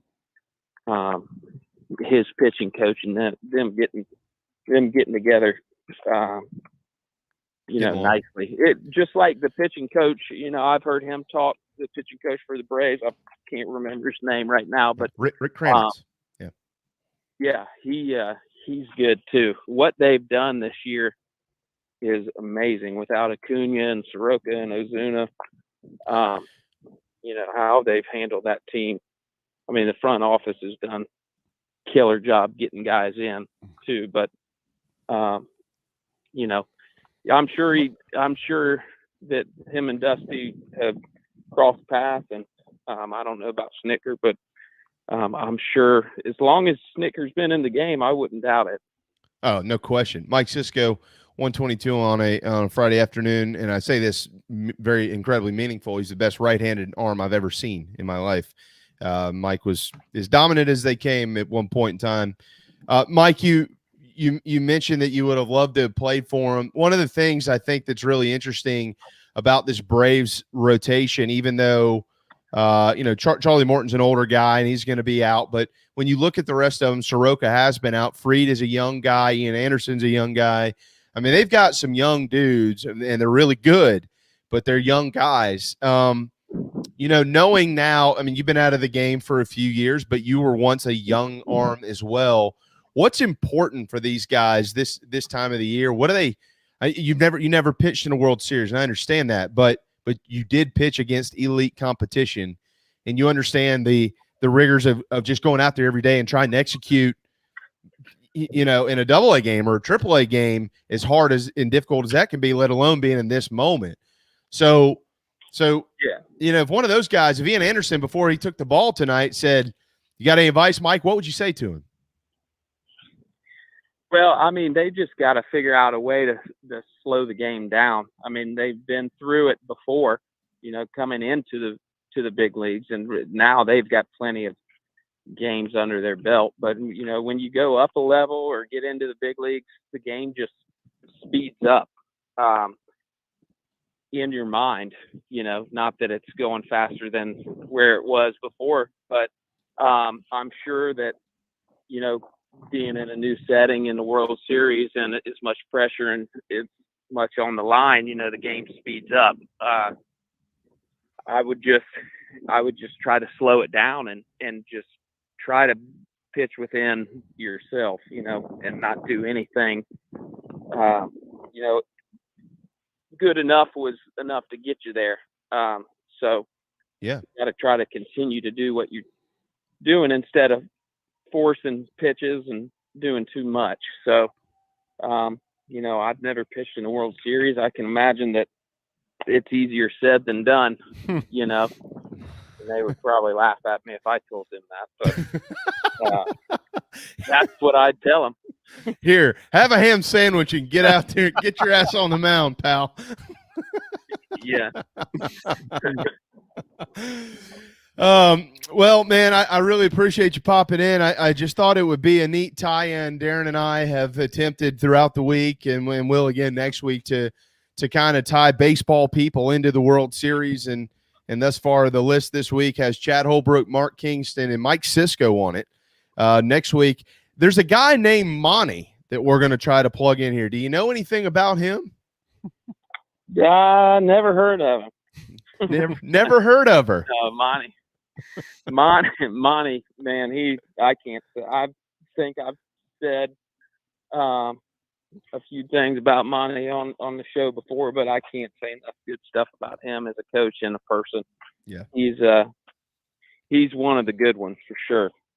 There aren't enough good words to go around. I hear Clemson fans often, Mike, who say, "Oh, Monty didn't win this year. They probably need to fire him." I'm like, God, y'all are stupid. You can't imagine how dumb it would be to fire that guy. Are you kidding me? Yeah, he won't stay on the market long. That's for sure. No, he'll go to a bigger and better program and go win a World Series. He's one of the great coaches in the game. Man, I really appreciate it. By the way, if anybody's maybe looking for a little extra work here coming up around the Thanksgiving holiday and you have a brain, you're not a drug addict, you can get places on time, whether you have to be dropped off or not, give him a call at 843-832-0999,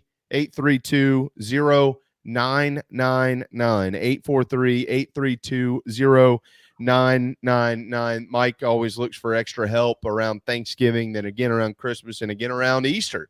So if you're looking to make a little extra dough, maybe you're retired, maybe you've got a young man or a young lady, son or daughter who you're tired of taking you up on cash every week and they need to get their rear ends out of the house and make some money. Mike can help you out with that at Honey Baked Ham in Somerville. Don't ask him to trade a ham. He will not do it. I've already attempted that. So head to Honey Baked Ham's website or their Facebook page as well. But make sure you get your orders in because it's that time and everything there is absolutely beyond fantastic. By the way, there's a guy, Mike, who's watching our program now who once did some work for your dad in Mount Pleasant, David Smith. Does that name ring a bell? He played football at Georgia Tech. Yeah, it does. He wanted to know something about Michigan. Is your dad a Michigan fan? Or no, he's an Ohio State fan. Big time Ohio State. Yeah, his dad. But we're killing Mike's business here by telling him about his relationship to the Buckeyes. No. It's a Big Ten tie. I mean, that means you're getting Goldwater money if you got a Big Ten tie in the South. Yeah, but you're gonna have to. Yeah. I guess it's blood related for Ohio State. There doesn't go much past that. No. Mike pitched for the Gamecocks. He's a Gamecock, and he's a true Southerner. Hey, man, I'll give you a shout later on. I really appreciate it. Tell Adele we said hello. Mike's a new father as of last December, so his son has his first birthday coming up here in a few weeks. We're looking forward to that party, and really can't wait. Mike, thanks, man. All righty, thanks for having me, guys. There you go. I promised him 15 minutes. I kept him for 25, so I'm going to get a nasty gram here in just a moment. But Mike Cisco, former right-hander at South Carolina, and again, that all started because of his granddad, who I've known a long time. And what's interesting, Darren, about Galen, Mike and I played together for years, and when I was his catcher for a long time. Galen had a really unique way, and we've had him on our show twice, Mike, and I've asked him the same question twice, and I've made him answer, and it's the same answer every time. But Galen had a really unique way of just sitting back and watching the game, and obviously, as he mentioned, waiting on you to ask him before he would just offer advice. But for me, I like to be coached, but I hated parents saying things from the stands because I had really good coaches. Mm-hmm. But Galen had a really interesting way of when you walked off the field or walked out of the locker room of saying, maybe you should try this. And that was one of those moments of, yeah, maybe I didn't do it right out there. I thought I was doing it right, but maybe I didn't. It ties into a lot of conversations we've had on this show over the last couple of weeks. Can you teach it?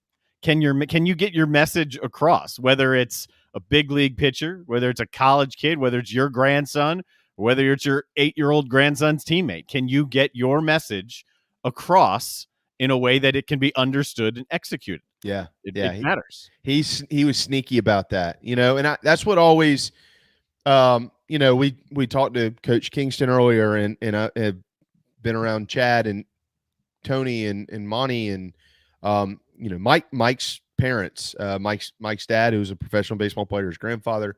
And there's there's a laundry list of people that I have just been literally honored to be around in my life, and I watch them. And this pertains to all sports, in my opinion, but I watch them when their kids are out there performing and how they act and don't act. And they don't really say much. They're always in the background. They don't say a whole lot. Mike never had a lot of bad games, but when he did, you never saw his father, Jeff, get all up in arms. He was just, letting his kid do his thing. And then you see parents who literally have never done anything in their lives, ever. They've never accomplished one thing outside of maybe getting cut from the JV squad, or they did play a couple of years on varsity but never played, or whatever it is. And they can't wait to tell you all about how their heyday was. And they're the first ones out there yelling at their kids. And, and you're like, dude, just walk away. Just walk away. It's amazing. So I hope as a parent, I'm like all the people that I got to see, but Mike's grandfather is one of the best. And on that note, I will, Mike earlier this year did lose his grandmother. Galen and Martha were married well over 50 years. And so she did pass away earlier this year, but it's a wonderful family. And we were honored to have Mike today. So it was great. Mike and Mark Kingston, man. And you learn a lot of baseball from those guys. All right, Darren, it's about time for a timeout before we get there. If you're looking for supper tonight, I'm going to give you two options. One option, if you're in the Mount Pleasant, Daniel Island area, is to go hang tight over at the Dog and Duck and watch the hot Atlanta Braves in chilly Atlanta. It's just going to be 50 tonight, first and pitch. High school football. They'll have that on too. Yeah, well, because of you. What? Yeah. But no, I know. Hey, Darren's calling the game. Or turn the Braves on the little TV. First of all, there's no such thing as a little TV at Dog and Duck. Second of all, the Braves will have sound and lots of TVs, and the high school game will be somewhere. Okay. So if you want to watch Porter Goud and First Baptist, in addition to maybe trying to catch some of the Braves game tonight, head to the Dog and Duck, 3 locations, Clemens Ferry Road. And, of course, you got 2 in Mount Pleasant. Burgers, wings, local shrimp. What's the plate again called that has all the kids stuff on it? The Doggy Daycare. Doggy Daycare. Yes. I was trying to tell somebody that the other day. I forgot. I couldn't remember the name of it. Yeah. I mean, Doggy it's like it's a buffet for your kids with sliders and corn dogs and nuggets and it is it's the like total a birthday party on a platter. And I think it's like, if I remember correctly, like $14 or $15, and it probably should be like $30. I mean, they load it down with food, and it is, if you have 2 kids, that's the ticket. You don't need to do anything else. So check out Dog and Duck. If you're going to stay home tonight, maybe cut on the fire. The wind out there is going to be starting to get chilly. How about go to DoorDash and order yourself a couple of hot cheesesteaks from DB's Cheesesteaks. And you can find their whole menu at dbscheesesteaks.com. Get you some boardwalk fries and all that, this, that, and the other, and enjoy a good Friday night watching baseball and football. Those are our recommended food options as you kick off a creepy Halloween weekend. If you're watching, you see that there on the screen. All right, it is our final time out of the work week. When we return, Darren and my favorite candy and our weekend selections. Don't go anywhere. The JB and Goldwater Show, very proudly presented by Motley Rice. We'll be right back. Hopefully, you won't ever need legal help for a catastrophic injury or health issues from a medical drug or device. But if you or a loved one suffers injury or loss, Motley Rice LLC is a nationally recognized law firm that is right here in Mount Pleasant at 28 Bridgeside Boulevard. Thank you, Motley Rice, for sponsoring the JB and Goldwater Show and the Big Gamecock Preview Show. Visit motleyrice.com for more. motleyrice.com. This is Mike Cisco for Stokes Volkswagen on Ashley Phosphate Road. You know what happens when you sell record numbers of new vehicles? That's right. We take in record numbers of local trades. Despite what the news is saying, quality pre-owned vehicles really aren't that hard to find. You just need to know where to look. Stokes Volkswagen on Ashley Phosphate and on the web at stokesvw.com. We've got over 1,200 pre-owned cars, trucks, SUVs, and all at a fraction of the price when new. Every vehicle has been inspected and reconditioned, many with the balance of factory warranty. Best of all, at Stokes Volkswagen, you don't need perfect credit to get approved for a quality pre-owned vehicle, and we'll take any trade in any condition, even if you owe thousands more than it's worth. Don't forget, we'll buy your car even if you don't buy a car from us. You're going to love our pre-owned selection, I guarantee it. So come see us today at Stokes Volkswagen on Ashley Phosphate or stokesvw.com. Peace and love at Stokes VW. Negative trade equity finance to new loan, subject to lender approval. Wando Power Equipment, the trusted home of Hustler zero-turn residential and commercial mowers. There is nobody more trusted in South Carolina than our friends from Wando Power Equipment. They've been providing elite commercial and residential service for over 30 years. Landscape Services have turned to their selection of Hustler zero-turn mowers like the Raptor. Bigger, stronger, faster, and the most durable Raptor Hustler has ever designed. Located on Daniel Island and online at wandopower.com. Wando Power Equipment, owned by the Price family, the home of Hustler zero-turn mowers, rentals, service, and specializing in family and friendship. You hear me talk about Dog and Duck all the time, and there's no other place I'm going to watch my college and NFL than the Dog and Duck. They have 3 locations, Bell Hall, Park West, and Clements Ferry Road. They have specials all football season long, like $12 pitchers of their own D2 brew, $5 pints of Sierra Nevada, weekly pick'em sheets with prizes, and the best wings in town, bar none. For all your football, college, and NFL, the Dog and Duck, Clements Ferry Road, Bell Hall, and Park West.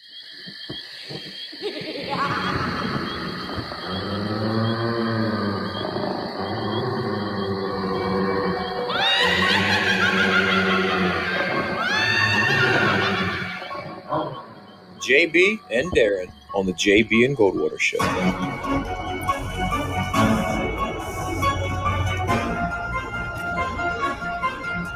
Happy Halloween, 1:37 Friday afternoon on the JB and Goldwater Show. So as I mentioned earlier, Darren, I did watch Halloween Kills yesterday. I mean, I would, if you're a fan of the series, I'd recommend watching it. I mean, I don't think I've seen any in the series. You've never even seen the original Halloween? I may have. Really? Yeah. Man. I liked Friday the 13th. I liked the Nightmare on Elm Street for a little while. Really? Horror movies for a little bit, but I mean, I'm not a big movie guy for like the billionth time. So there's a lot I haven't seen. Yeah, I am.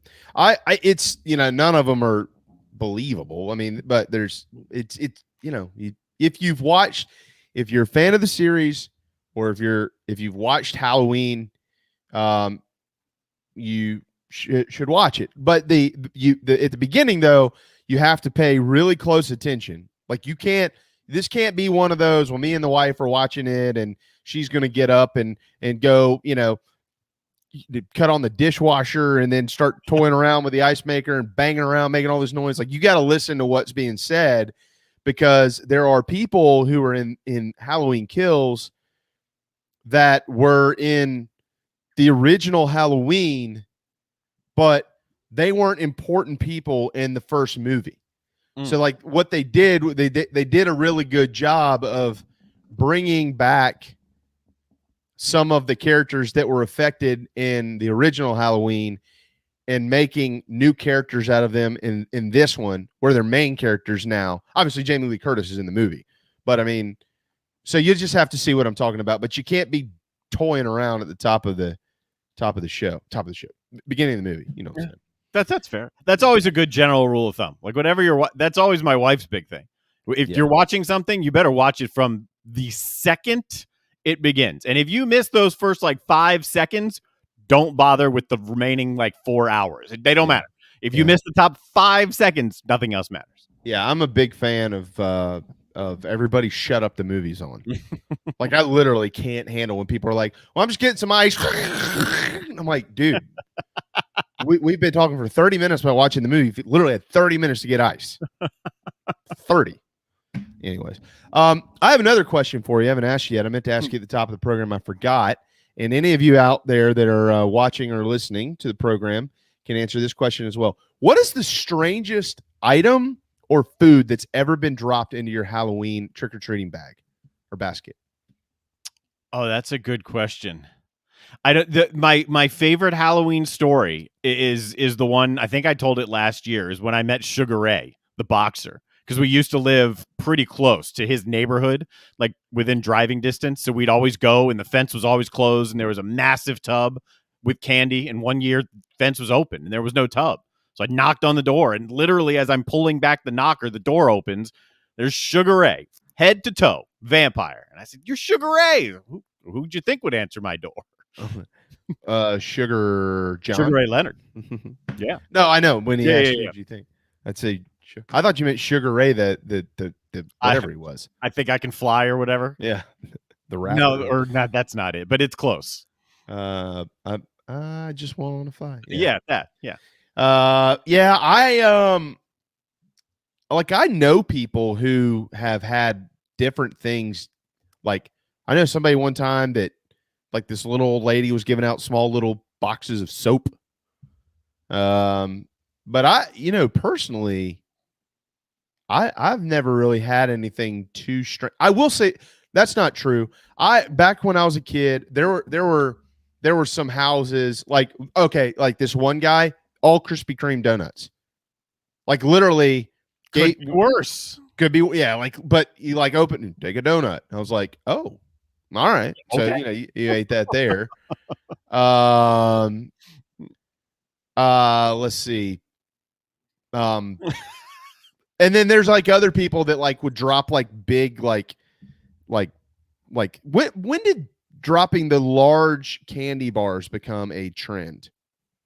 When people started, for whatever reason, not really caring about their money, and now they do. The kids get, not even small chocolate. They get like the square that isn't even a square anymore, chocolate. Yeah. How much did it cost people that used to here have they'd give you one big candy bar? And I'm like, we have homes in the neighborhood that still do that. So every now and then, yeah. No So way. Grayson's had like massive things, and credit to some of our neighbors as well. There are plenty, or at least a couple, that have coolers out there. So the parents get some treats for the walk as well. Yeah, we have that in our neighborhood. Yeah, a lot of the houses around here just literally sit out and like we're having a tailgate before we take our little group of kids in our driveway. Mm-hmm. And then when we come back, like a lot of us will just sit in the front yard like everybody does, and then you sit there and have a drink, and there you go. So kids don't actually go knock on the door at that point. Yeah, I mean, not right. Well, there's a lot of houses you certainly do, but there's a lot of houses that you just kind of sit in the yard and you walk up and there you go. So, which is all good with me because we have 2 dogs and I don't need them going ape, every time someone knocks on the daggum door. Jojo is going to flip out, whatever. If we're doing it Saturday or Sunday, I don't even know, but he goes nuts. Yeah. Hopefully it's Sunday, because I would prefer my dog not flip out during Penn State, Ohio State. It's Sunday for us over here on Halloween. And then with all that being said, I will say that Mark Kingston earlier, that was the greatest candy story ever. That I've never thought about it. But to Coach Kingston and his wife, shout out, man. If you missed it, the Kingstons in Columbia hand out packages of Big League Chew. So if you go trick-or-treating, you get a package of Big League Chew. That's awesome. Mm-hmm. Never thought about it. Loved it. It's a good idea. And it's on brand. Like, it makes sense. Yeah. So smart. A lot better than dentists giving out toothbrushes. A baseball coach giving out Big League Chew is far cooler than a dentist giving out a toothbrush. Dude, it's like, why don't more? Exactly. Everybody should be doing that. Yeah. So shout out to the King. Mark, smooth move, my friend. Smooth move. All right, in the state this weekend, Campbell's at CSU, Mercer's at the Citadel, Florida State is at Clemson, Furman is at Chattanooga, Western Carolina. They are at Wofford. Coastal won last night. Gamecocks are off. I'm aware there's other games out there, but we only have so much time in our program. 50 degrees tonight at first pitch, 8:09 on Fox. Joe Buck is in the middle of an incredible stretch. It's his fourth straight day of work.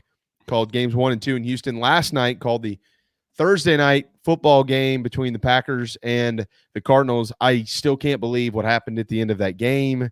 An interception thrown by Kyler Murray where A.J. Green didn't even turn around. And it was picked off by the Pack, and they win the game. So a wild night in football. And then Joe Buck's back in the seat tonight, game 3 over there in Atlanta. It's a 46% chance of rain at first pitch. That will trickle down as it moves along. But prior to first pitch, it's scheduled to be raining as well. We'll see how that affects pregame, like BP and things of that nature. Doesn't look like very hard rain, so my gut tells me, Darren, they're probably going to be okay and ready to roll. My favorite Halloween candy, just so everybody knows, I think we've already talked about it this week, is no doubt about it, it's the Reese's pumpkins. Not the peanut butter cups, the pumpkins. Reese's pumpkins. And then Snickers. Snickers is just the greatest. The Reese's Pieces argument is a strong argument. I liked Raphael's idea because you put those in the freezer and you can just kind of nibble on those things at night. That's strong too. Yeah, that's a pretty smart move. All right, time to make some picks. 1:46 on this Friday afternoon. It's a heavy slate of football this weekend. Darren, our overall records are up. And they are close. 102-60 is JB. That would be me. Darren, 105-57. You were 11-5 last week. I was 13-3. It's a good week. That was your best week. Yeah. It was. It was. No doubt. All right. As part of our buy or sell segment with Jeff McCarriger at CarolinaOne.com, Carolina One Real Estate. You're looking to buy or sell here in the Low Country. Jeff, handsome gentleman there in the picture, also calls games on ESPN. He's a broadcaster / realtor, and he's spectacular at both. Ohio State and Michigan. Ohio State and Michigan both cover. That is part of our buy or sell. So we'll start with the Wolverines and the Spartans in East Lansing at noon on Fox. It is the big noon kickoff is what they're calling this. Michigan, Darren, is undefeated, 7-0, 4-0 in the Big Ten. Hey, Spartans, yeah, we are too. 50.5 is the over-under. Michigan and Michigan State. This is good for college football. Who wins? The answer to buy or sell, I will sell that both of those teams cover because I think Michigan State wins the game outright against Michigan. I think there is a much better chance that Ohio State covers the 19, even though that is a massive number, and I might do something I very, very, very rarely do and bet Penn State there. Not to win. Penn State's not going to win that game. But I like Michigan State to beat Michigan. I think it's just they're too balanced. I think they're going to prove that they're a little bit more balanced than Michigan is. You know what? I was on the Michigan train, even though Northwestern is not really that good. But after they blew them out last weekend, I thought, man, this team they're sneaky. They're sneaky. But when you look at Michigan State, first of all, as good as the run game has been, that Thorne kid at quarterback, he can pitch it around a little bit. I like him. Mm-hmm. And I like them at home in East Lansing this weekend as well. I like the Mel Tucker Magic. I agree with you. I think they win. I'm going to sell that as well. I'm not sure who will cover, but somebody in there will cover. I think this Michigan State team game is actually going to be a classic. So I'm leaning towards – I think Michigan State's going to win the game, but I think it's going to be a classic. I think Penn State has a chance for maybe a backdoor cover. But Ohio State's going to win that game. We're picking that anyways. So both you and I are taking the Buckeyes. Be nuts to take. James Franklin's never won a game on the road against a top 10 team. Ever. No, well, not at Penn State at least. I'm guessing he didn't do it at Vanderbilt, but I know he hasn't done it at Penn State. No, I don't think he – yeah. I don't think there's any upset like that in his career at Vanderbilt. I wouldn't think so. Okay. Also in the Big Ten, Iowa and Wisconsin. Man, how this narrative has changed. Iowa is a top 10 team. They were the second-ranked team just a couple of weeks ago, but since then, there's been an upset in the bag for the Hawkeyes. They're 3.5-point dogs this weekend inside of Camp Randall. Wisconsin maybe starting to kind of figure things out and get it back on track. They're 4-3, 2-2 in the league. But the number that is so baffling is 36.5. That's the over-under for this one. Who wins? It's going to be like what the over-under is for the Carolina-Clemson game, too. That's a staggeringly low number. I think Iowa to win. I think their defense will force Wisconsin into their typical turnover type of style. And I think if it's a blowout either way, it's Iowa blowing out Wisconsin. Wisconsin may be getting back on the right track, but I think Iowa's defense fixes things that were broken against Purdue, and they get their turnovers, and they win this game. 692 yards with 4 touchdowns through 7 games for the leading tailback of the Badgers. His name, Chesma Lucy, Clemson transfer. The Tigers would probably like to have him in the arsenal right now with all the injuries they have at running back. You've got who, Iowa? I have Iowa. I do too. I think Iowa will right the ship this week, kind of start to get things back on track. It will be a low-scoring game, but I think the Hawkeyes will go on the road and get the win. Texas and Baylor. Texas is in danger of dropping to 500 on the year. Everything positive that surrounded Steve Sarkisian has dissipated a little bit, but there still should be plenty to be excited about. But it's hard to not like Baylor, man. They're 2.5-point favorites at McLean this weekend, and I've got the Bears beating the Longhorns. Sark's team this year. It's like, wee. At one point, we were thinking it was the best team in the Big 12. I think the roller coaster continues. I think they go to Baylor and win. Okay, you got Texas. I got Texas. Quick one here. I've got Pittsburgh against Miami. I can't trust the Hurricanes. Pittsburgh's a 9-point favorite. They beat Clemson last week. If they're going to beat Miami, they'll probably, in my opinion, cover that 9 as well. I think Pittsburgh wins, and they go to 7-1 and 4-0 in the ACC. Yeah, the biggest question there is, after the victory, is that it for Manny Diaz? Because there were strong rumors that had they lost last week, and they almost did, but didn't, that would have been it. So is this going to be it if Miami loses? I got Pittsburgh also. Who changes coaches first, Pitt or Virginia Tech? I mean, Pitt. Miami or Virginia Tech? Let's say same time, the offseason. Okay, yeah. Yeah, Virginia Tech's not going to do it in the middle of the year. They'll wait to the end of the season. But both of them could have openings. Wow, amazing. Yes. Speaking of Virginia Tech, they're at Georgia Tech. Who you got? I got Georgia Tech. If you trust Virginia, I mean, I don't trust either one of these teams, but I can't trust Virginia Tech. It feels like those wheels are really coming off. It does. Yeah, it does. And that's why I'm on board with Georgia Tech. I think they get to 500 across the board, 3-3 in the league, 4-4 overall. I think they're going to score some points tomorrow as well. The Yellow Jackets get the victory. 3-5 will be the Hokies with that loss. How about Campbell and Charleston Southern in North Charleston? Who you got? I don't really mind or will pay much attention, but Campbell. Yeah, Campbell wins. Charleston Southern is trying to get it figured out a little bit. Campbell, they've got it figured out. They're going to win this weekend. Fun story I didn't realize until this morning talking to Johnny Waters. There will be 3 players on the field tonight in the high school game on TV with parents who played at Notre Dame. Autry Denson, who's Charleston Southern's coach, his son plays for First Baptist, and 2 Pritchetts, Lawson and Marshall. Their dad, Porter Goud, played at Notre Dame as well. Wow. That's a nice little nugget for you tonight. Yep. How about this nugget? 22nd ranked Iowa State is in couch-burning town, Morgantown, West Virginia. Can the Mountaineers pull an upset? I don't like it. I think Iowa State wins this game. I like Matt Campbell and Iowa State as the calendar turns and gets colder. That's when they get better and better. Yeah, I agree. They're 7.5-point favorites this weekend. I don't think they cover. It might be a touchdown, but they do win. I've got Iowa State at West Virginia. Can the Dogs topple Mercer at home tomorrow, Darren? I don't think so. I love Mercer's coach. He came from Lenore-Rhyne, same place Mike Kingston came from as well. He was a rock star there, and he's going to have Mercer rolling soon as well. They're already decent. I got Mercer in that. Yeah, I did too. I think Mercer's offense is too much for the Citadel. I think that they will win. Florida and Georgia, 3:30 coming up on Saturday afternoon on CBS. The cocktail party. Do the Gators pull a massive, it would be the massive upset of college football. No.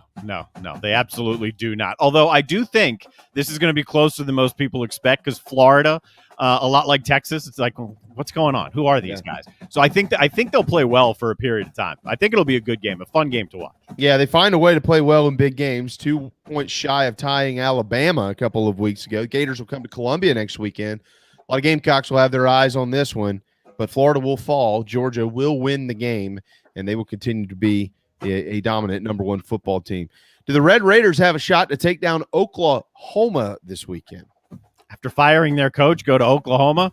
I guess you got a shot, but no, they're not going to win that game. I think this is the Oklahoma game that opens everyone's eyes and says, okay, this is Caleb Williams. This is Oklahoma. Watch out for the Sooners. Yeah, it's really interesting. It is so interesting because Rattler's not in there. He's not the guy seemingly anymore. How is that affecting the program in the locker room? Is it affecting the program in the locker room? And then, Matt Wells fired. He's 5-3, and they canned him at Texas Tech. So what do they look like coming out of the chute? Let's also remember Texas Tech just a game shy of bowl eligibility. So it's not like some interim in there. It's just going to be throwing the kitchen sink out there and let's see what happens. Like they still need to actually hunker down and play football. But I do think Oklahoma wins. I think there's going to be a part of Texas Tech that's actually pretty good, but Oklahoma wins the game this weekend. All right. Now we're starting to get to some of the ranked stuff. Auburn and Ole Miss at 7 on ESPN on the Plains, Darren. This is one of those weird ones. I actually circled Auburn first, but then I changed my mind. I went Ole Miss, and the reason is it's scaring me how much of the public loves Auburn. Auburn's favored. There is this sense of, here we go, they've put it all together. I don't know. I'm riding Lane Kiffin here. I think Ole Miss wins this game. Yeah, this is I think this is going to be a really good football game, to be honest with you. War Eagle is, after that win over Arkansas, they feel pretty good about themselves. And, Lane Kiffin is a guy who I just think when the rest of the universe is going against him, it is so motivating for Lane. And that being said, oh, man, it's tough. It is tough. I said before the year, somebody, because it always happens, is going to get upset at Auburn.